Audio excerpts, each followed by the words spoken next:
Major funding for KPBS Evening Edition has been made possible in part by Bill Howe Family of Companies, providing San Diego with plumbing, heating and air, restoration, flood and remodeling services for over 40 years. Call 1-800-BILL-HOWE or visit billhowe.com. And by the Conrad Prebys Foundation, Darlene Marcos Shiley, and by the following.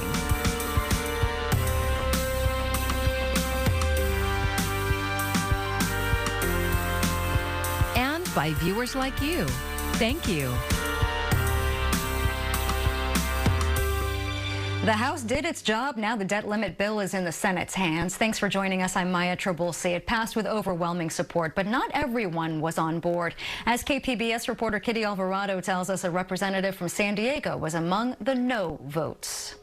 The debt ceiling bill is finally on its way to the Senate after being passed by the House. The bill is passed. And most representatives who voted to raise the debt limit feel relieved, like Representative Scott Peters. Well, I'm glad. I mean, I supported it because the worst thing could happen would be a catastrophic default on our debt and a threat to our economic leadership and standing in the world. And Representative Mike Levin. It wasn't the bill that I would have wanted, but it did the most important thing, which is prevented a default on the full faith and credit of the United States. Economists and congressional leaders on both sides of the aisle agree. If the bill does not go through the Senate and get signed by the president, you're looking at, depending on the analysis, between 25 and 40% hit to the stock market within a matter of weeks. But I look at things like 7.1 million veterans who won't get their disability checks, and the many millions of Americans who rely on Social Security who wouldn't be getting Social Security. It would mean a weakening of the dollar. All the things we're worried about being expensive today would be much more expensive tomorrow.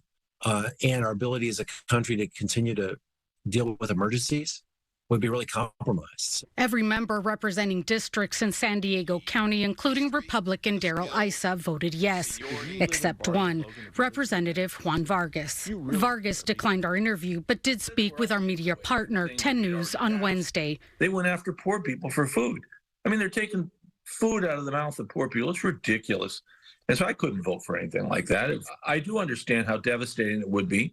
And again, the situation would have been different if I didn't know the outcome before I went to the vote. Peters and Levin say there were items in the bill they ordinarily would have voted against, like raising the work requirement age to qualify for cash and food assistance. It will add unnecessary administrative burden and will harm some people who really do need the help, increasing the age from 50 to 54 for certain work requirements. But they compromised and got some things too. The Republicans wanted to oppose that on Medicaid, which would have been really devastating. We were able to repel that. But both say something should be done so the country's financial future isn't held hostage every 2 years. It really is really a stupid way to have this fight every 2 years. We've got to do something different, manage our deficit, manage our debt, try to work together however we can, stand up for our values at the same time. But we can't use the debt limit as a mechanism. It's simply too dangerous. Kitty Alvarado, KPBS News. It's been less than a month since pandemic-era restrictions on asylum seekers were lifted. Now, dozens of migrants are sleeping on the Mexican side of the San Ysidro border crossing. Many told KPBS border reporter Gustavo Solis that they do not feel safe in Tijuana and are in desperate need of help. San Ysidro is the busiest border crossing in the country. Have your documents out, ready to show, documentos afuera, listos para mostrar. Tens of thousands of people walk through the pedestrian lanes every day. They line up, show their passports or visas, and enter the country. But right now, more than 200 people are sleeping right next to the long lines of travelers waiting to cross. These people don't have passports or visas. A month ago, they would have been turned away by the pandemic-era restriction known as Title 42. The Biden administration ended Title 42 in May. Officials are now encouraging migrants to use a mobile app to schedule appointments to enter the country. But the people sleeping outside, they say the app isn't working for them. One Honduran migrant said he's tried to secure an appointment for the last 3 months. He didn't give us his name because he's afraid to live in Tijuana, where other migrants have been kidnapped, assaulted, and killed. The man has slept on Tijuana's concrete sidewalks for the last 3 days outside that port of entry. He says it's been tough, but that suffering is a part of the migrant experience. He says you have to suffer for what you want. Immigration lawyers are appalled by the conditions. We had moms and babies sleeping on the concrete floor. Kids screaming, crying because it was freezing. Lindsay Kozlowski is the executive director and co-founder of the Immigrant Defenders Law Center. She visited the migrants last week when only a few dozen had gathered. Thursday morning, their camp had ballooned to more than 200. Kozlowski criticized new Biden administration policies that restrict access to asylum. Unless migrants schedule appointments through the app, they are presumed ineligible for asylum. But even with those new asylum restrictions, she says that migrants still have a legal right to request humanitarian protections at the border. That the law is people who are coming to a port of entry have a right to seek asylum. And the asylum ban comes into play potentially years down the road when that person needs to rebut the presumption that they are ineligible for asylum as a form of protection. She says that rebuttal of ineligibility should happen in court before a judge, not at the port of entry with a border official. Documentos. Have your documents out, ready to show. Gustavo Solis, KPBS News. The 1st of June marks the beginning of Pride Month across the U.S. and around the world. Here in San Diego County, the season of celebrating the LGBTQ+ community kicked off with the raising of one of its most significant symbols. KPBS education reporter MG Perez takes us on campus for the story. Happy Pride. A little June gloom and some light wind provided the perfect backdrop for the vibrant colors of the newest version of the Pride flag. This one raised over the main office of the San Diego Community College District in Mission Valley. Pride is about justice. Pride is about courage. Pride is about community. And pride is about queer joy. As the flag was raised, there were dozens of faces looking on. Faces of the LGBTQ+ community and their allies. Students, educators, administrators, and community activists who came to witness for the first time in the district's 50-year history an intersex, inclusive, progressive pride flag waved above all 8 community college campuses. Just in time to address the recent backlash against initiatives to support diversity and inclusion. We're definitely under attack right now, and events like this that affirm our belonging and our humanity are really important. But we can't stop there. We have to push back against the violence, both legislative and physical. If you're wondering why this is the first time the Pride flag has ever flown over San Diego Community College campuses, that can be traced indirectly to the COVID shutdown of 2020. With plenty of time on their hands, district board members identified new priorities, and this was one of them. It's something the San Diego Unified School District has been doing for years on campuses across the county. This morning, the symbolic flag was raised by younger advocates and members of the LGBTQ+ community, like 8-year-old Axel Zimzak, a student at Spreckles Elementary. I hope that more people will start to understand what being transgender and non-binary is like, and that I'm just another normal kid who loves Legos, snuggling, and reading. 8-year-old Paige Dixon is celebrating Pride Month and also educating classmates at Longfellow K-8 school. I just love it because they're so supportive, even though some people are still learning. From elementary schools to community colleges, this month the Pride flags fly in celebration and represent responsibility too. We recognize the vital civic role that our institutions have in shaping a collective future where every member of our LGBTQIA+ community lives authentically and thrives. That's a simple lesson learned at any age. MG Perez, KPBS News. Other local school districts are also participating in Pride Month, including Chula Vista Elementary. The board of directors voted 4-1 in favor of a resolution to raise the Pride flag at district headquarters during the months of June and October.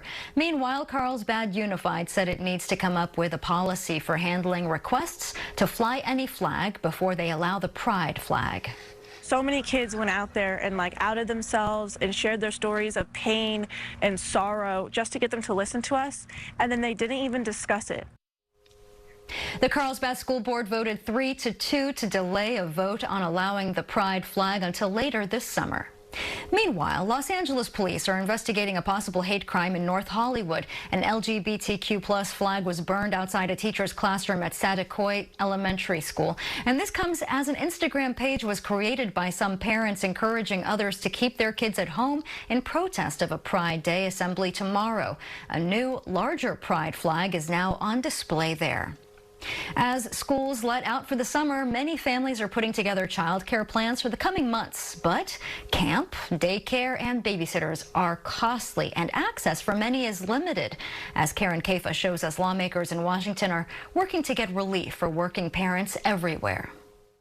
Working families across the country are facing a crisis. Educators are walking away. Parents and providers are desperate. Lack of access to affordable, quality child care. Providers are paid poverty-level wages, resulting in parents struggling to find and afford childcare, which results in their ability to work being impacted. The National Center for Education Statistics found some 59% of children 5 years old and younger required at least 1 day of non-parental care per week in 2019. Per experts, since the pandemic, demand has only increased along with the cost. The national average price of childcare was just shy of $11,000 last year. Policy experts say the issue goes beyond family finances. The lack of investment in childcare for infants and toddlers alone costs our country $122 billion each year.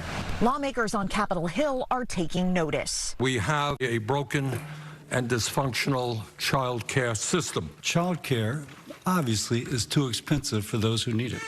As advocates argue, everyone stands to benefit from investment in care and early childhood education. We often say childcare makes work because people can't go to work if they don't have childcare, and the economy is significantly impacted.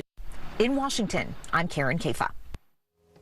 Ahead of the sweltering summer, California Governor Gavin Newsom is floating an idea to buy massive amounts of renewable energy. California has come close to running out of power during the summer months in recent years. And to avoid this, Governor Newsom proposes the state pay private companies to build large-scale power plants that run off of heat from underground sites and offshore wind.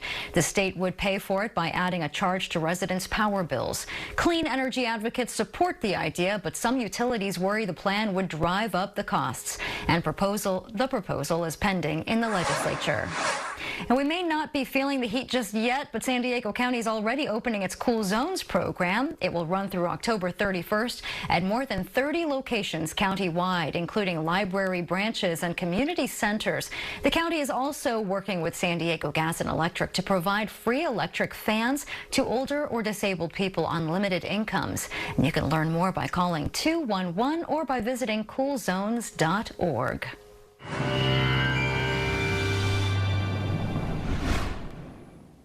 Our June gloom weather pattern continues, and it's going to be intensified next week with another low pressure dropping into Southern California. So clouds will hang tough near the coast. There'll be some brightening, especially in the interior sections. And over the next couple of days, temperatures will rise slightly across inland locales. Over to the desert, it should be nice and warm. And with the next low pressure approaching late Sunday into Monday, we could see a couple of thunderstorms popping up in the mountains, perhaps as early as late Sunday, but a little better chance for a shower thunderstorm by early next week. So this is our pattern through the week here. The June gloom, temperatures staying 5 to 10 degrees below historical averages, and very limited coastal clearing each day. Overnight tonight in the metro, temperatures near 60 with the low clouds in the area. Clouds hugging the coast tonight. Some of those clouds working into some of the valleys. Ramona's down to 54, El Cajon 58. Borrego Springs, a comfortable 60 degrees. Here's the way it looks on the future satellite and radar. Well, no precipitation near us, but we do have the low clouds with us. They'll be widespread into the morning hours as some clearing is expected. Maybe a few breaks of sunshine to the coast tomorrow afternoon. So clouds, limited sunshine at the coast. Tomorrow, better chances for sunshine. Of course, interior locales where temperatures should warm up into the lower 70s. Here's a look at the coastal forecast. Right through the weekend, plenty of clouds, some breaking, but early next week turns cooler. Clouds will be widespread. There may be some sprinkles returning. Inland sections, clouds, then some sun, a little bit milder, and then turns cooler again with more clouds into early next week. Up in the mountains here, a bit of a breeze, and we'll be looking at some cool conditions with some sunshine and quite breezy as that next low pressure comes in. And in the deserts, should be nice and warm.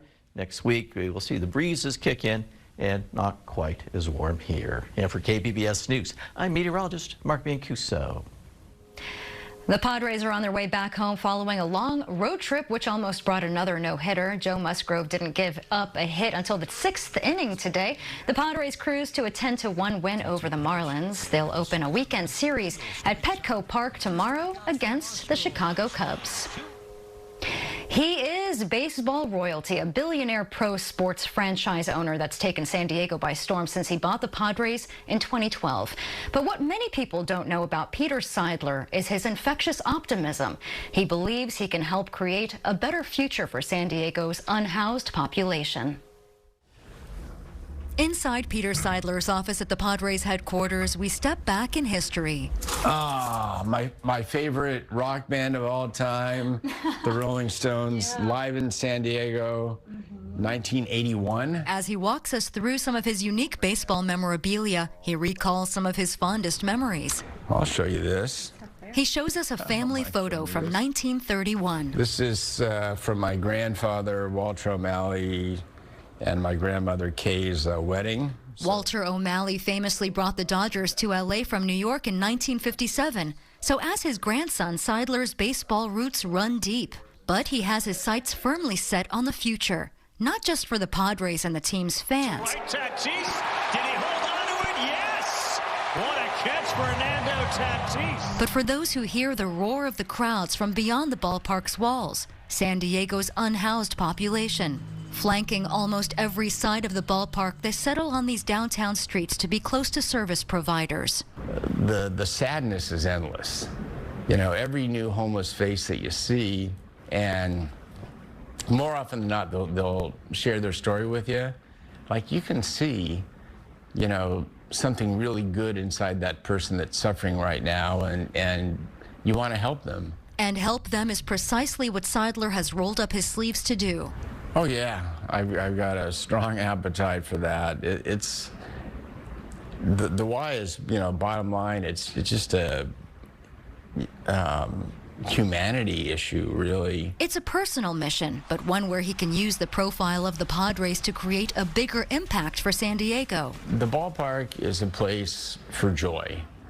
You know, people come out here and they want to forget their worries, and for a long time I thought, you know, this is my personal endeavor, but I think now that the homeless population has grown and currently is growing with real visibility to bring it back on the decline, we've decided in here to put our foot to the accelerator on what the Padres can do to help. Seidler is a member of the board of directors for the Lucky Duck Foundation, which funds and implements programs to alleviate homelessness.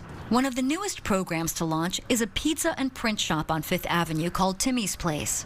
The Lucky Duck Foundation worked with Urban Street Angels to add 20 additional beds to the adjoining youth shelter, where transitional youth can stay indefinitely.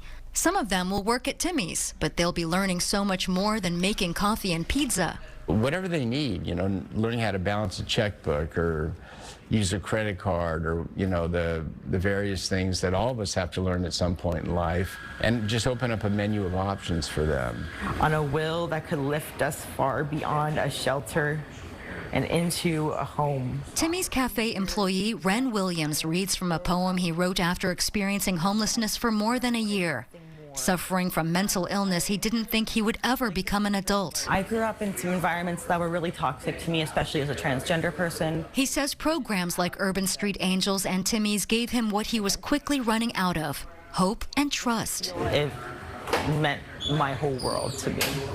It's hard to know what words to use to say that your life was changed. Drew Moser says the youth just can't wait. We can't operate at the speed of government. He is executive director of the Lucky Duck Foundation and has helped steer more than $2.5 million into 21 different job training programs for the homeless. He says half of the chronically homeless population lost their homes as youth. If we can catch those kids while the cement is still wet, you can completely change their lives, and not just change their lives, save their lives. We're laser focused on helping kids find those bright and immediate pathways off the streets. He says Lucky Duck is now raising money to make the program self-sustaining over time as a business model, and the young employees will learn those core business principles to use in the future. What Lucky Duck really does, he says, is provide hope that homelessness can be in the rear view mirror. Ren Williams says he wishes people would assume that homelessness is more complicated than it looks, and shares this message for San Diegans. We need you now. We need you now. So I would encourage San Diegans to just keep donating, keep showing up to places like Timmy's, and keep just being a kind face is huge too. Smiling goodness, smiling at a homeless person is in of itself a lot. The San Diego spirit, people collaborate, people compromise, people generally want to do their fair share. Peter Seidler says it is important for people to know that he is committed to the issue for life. Our city has a heart and it has a soul in ways that you don't see in a lot of places. And in the spirit of continuing to elevate San Diego, whether it's through the strength of the Padres or alleviating homelessness, I asked a question possibly on many people's minds. Would he help bring the Chargers back to San Diego? I'm in this for the baseball. But beyond the ballpark gates, reality continues to live on these streets. Much like the growing dreams for the Padres, Seidler is stacking the deck to change experiences of homelessness to experiences of hope. There's a lot of great things we can do on this planet, and I intend to be here for a long, long time. And for more information, you can visit LuckyDuckFoundation.org. I'm Amna Nawaz. Tonight on the NewsHour, federal prosecutors obtain an audio recording of former President Trump discussing classified documents. That's coming up at 7 after Evening Edition on KPBS. The Rock and Roll Marathon is a San Diego original that's gone international. It has a new name, the Rock and Roll Running Series. But whatever you call it, it's back in town this weekend for its 25th anniversary. And KPBS reporter Melissa May talked with some runners who have participated in every single San Diego race. You may have already seen signs like this throughout your neighborhood. For the 25th time, the Rock and Roll Running Series will take over San Diego neighborhoods and welcome more than 25,000 runners. When we talk about this event being the game changer, first one to bring fun to the run, we brought music every mile. We had music after the event, post-race concert, so we really wanted to make it everyone's marathon. Caitlin Heck is a race organizer for the Rock and Roll Running Series and says it's expected to be the largest marathon and half marathon weekend on the West Coast since 2018.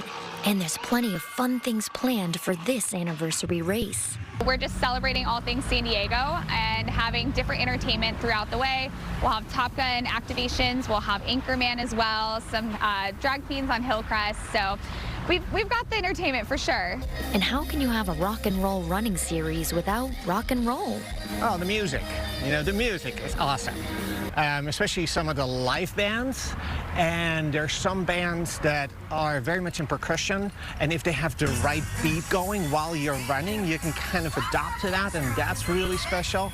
That's Johan Otter, one of the marathon's legacy runners, a group of about 50 who have run all 25 San Diego Rock and Roll marathons. Otter kept on running even after getting attacked by a grizzly bear at Glacier National Park. I broke my neck, ribs, descalped, and to get back again to marathon running was my objective goal, to physically be able to do that again. And 10 months after that attack, Johan ran his 8th straight Rock and Roll Marathon. I did something that only 1% of the world does. Crossing the finish line of a marathon. That's another legacy runner, La Mesa resident Jesslyn Ponstick. She runs with Team in Training, which raises money for the Leukemia and Lymphoma Society. She runs in honor of 3 family members who died of leukemia. This is my grandfather. His name is Papa Roman. and it was something that impacted our family. I'm never going to be a doctor and find the cure for leukemia, but I can teach my kids to give back by lacing up and doing something for someone else. This is my dad with my mom and my father-in-law with my mother-in-law, and all three of them got to see pictures of their grandchildren and me running in honor of them. This year, Ponce Dick gets to cross the finish line with her youngest daughter. I get to do it with my baby girl, who again was 6 weeks old when her mom crossed it the first time. And she's 25, and I look forward to just crossing that line, holding her hand. The legacy runners like Johan and Jesslyn are all going to start this year's race. And this year's medal is one of the largest ever, and dons the saying, the original rock and roll, celebrating 25 years running. Melissa May, KPBS News. And here's a look at what we're working on for tomorrow in the KPBS newsroom. For all the talk about AI, a big question is how this technology will affect the workplace. On NPR's Morning Edition, how it could benefit middle-skill workers in surprising ways. And KPBS Roundtable is diving into the homelessness debate over housing first, La Jolla's push for independence, and the bus drivers' strike with local journalists. And you can find tonight's stories on our website, kpbs.org. Thank you so much for joining us. I'm Maya Trabulsi. Good night. Major funding for KPBS Evening Edition has been made possible in part by Bill Howe Family of Companies, providing San Diego with plumbing, heating and air, restoration, flood and remodeling services for over 40 years. Call 1-800-BILL-HOWE or visit billhowe.com. And by the Conrad Prebys Foundation, Darlene Marco Shiley, and by the following.